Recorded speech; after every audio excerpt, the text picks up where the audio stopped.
চলো আজকে তোমাদের পাওয়ার অফ ডিসিপ্লিনটা কি সেটা বলছি। তুমি যদি ডিসিপ্লিন থাকো তুমি তোমার লাইফে সব গোল অ্যাচিভ করতে পারবে। তুমি যেটা চাইবে তুমি সেটাই পাবে, শুধু তোমার সেই কাজটার প্রতি ডিসিপ্লিন আর ডেডিকেশান থাকতে হবে। তো আজকে তোমাদের একটা ফার্স্টে এক্সাম্পল দিই। আমি একটা জায়গায় এক্সাম্পলটা দেখেছিলাম, দেখেছিলাম একজন বলছিল, তো সেই এক্সাম্পলটাই আমি তোমাদের সাথে শেয়ার করছি। যে একটা রাজ্যে ওখানে অনেক প্রজা থাকতো, তো তাদের প্লাস তারা সবাই বয়স্ক লোক ছিল, 60 থেকে 65 বা 70 80 এরকম এজের লোক ছিল। কিন্তু তাদের দেখতে ওই 35 থেকে 40 বছরের লোকেদের মতনই লাগতো। তো একদিন রাজা খোঁজ নিল যে এদের এরকম বয়স হওয়ার সত্ত্বেও তাদের এত ইয়াং কেন দেখায়। তো রাজা ভাবলো কেন দেখায়। তো রাজা যে তার সৈনিকদের বলে যে তোমরা খোঁজ নাও। তো সৈনিকরা খোঁজ নিয়ে এলো যে ওরা ডেলি একটা পাহাড়ে ওঠে আর ওখান থেকে একটা ফল খেতে খেতে বাড়ি ফেরে। তো রাজা বললো সেই ফলটা কি, জানা যাক। তো রাজা তাদের জিজ্ঞেস করলো যে তোমরা ডেলি পাহাড়ে ওঠো, কী এমন ফল খাও যে তোমাদের এজটা ধরাই যায় না। তোমরা এত এজ হওয়ার সত্ত্বেও তোমাদের সেই 35 থেকে 40 বছরের লোকেদের মতনই লাগতো। তো প্রজারা বলল যে ঠিক আছে, আমি এটার আনসার আপনাকে দেব, কিন্তু রাজামশাই আপনাকে আমাদের সাথে যেতে হবে। তো রাজা বলল ঠিক আছে চলো। তো পরের দিন রাজা 4টের সময় ওই পাহাড়টার সামনে চলে আসলো। তো এবার প্রজারা বললো যে ওই যে পাহাড়টা দেখছো, ওই পাহাড়টায় আমাদের উঠতে হবে, ওখানেই ওই ফলটা পাওয়া যায়। তো রাজা বলল ঠিক আছে চলো। তো রাজামশাই হাফ রাস্তা উঠে বললে আমি আর পাচ্ছি না, আমার সৈনিকদের নিয়ে যাও আর ফলটাকে নিয়ে এসে আমাকে দিয়ে দাও। তো প্রজারা বললো না এরকম তো হবে না, এরকম তো করা যাবে না, আপনাকে তো উঠতে হবে। তো রাজা বললো ঠিক আছে আর কি করা যাবে, তো চলো। তো তো রাজামশাই আর প্রজারা একদম পাহাড়ের ওপরে উঠে গেল।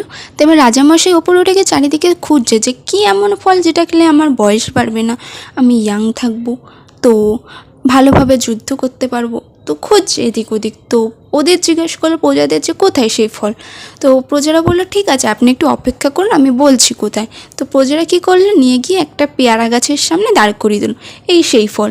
তো রাজামশাই তো গেলে বিশাল ক্ষেপে, এই ফল কী করে হয়, তো এই ফল যদি হতোই তো আমাকে নিচেই বলতে, আমি আমাদের সৈনিকদের বলতাম যে এই ফল নিয়ে আসো, তাহলে এই ফলটা আমি খাই, আমি তাহলে আর আমার বয়স বাড়বে না, আমিও আপনাদের মতো ইয়াং এজের দেখাবো।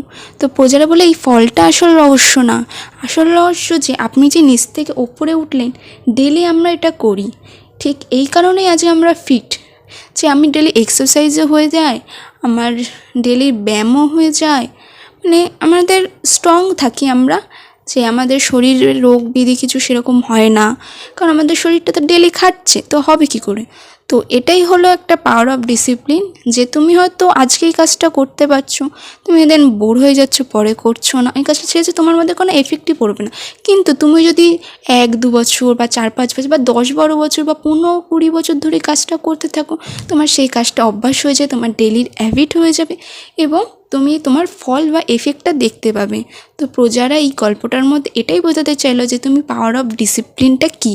তুমি যদি নিজের লাইফে ডিসিপ্লিন থাকো, নিজের লাইফের প্রতি ডেডিকেশন থাকো, তুমি সেটা আজকে নাও কালকে নাও তুমি দেখতেই পারবে। ডিসিপ্লিন কখনো বিফলে যায় না। তুমি যদি নিজের লাইফটা তৈরি করতে থাকো, তুমি সবসময় ডিসিপ্লিন থাকবে। তো আজকের গল্পটা বা আজকের মোটিভেশনটা এইটুকুই ছিল। দেখা হচ্ছে নেক্সট ভিডিওতে। আজ যদি তোমাদের ভিডিওটা ভালো লেগে থাকে তো লাইক শেয়ার সাবস্ক্রাইবার করে দিও। টাটা।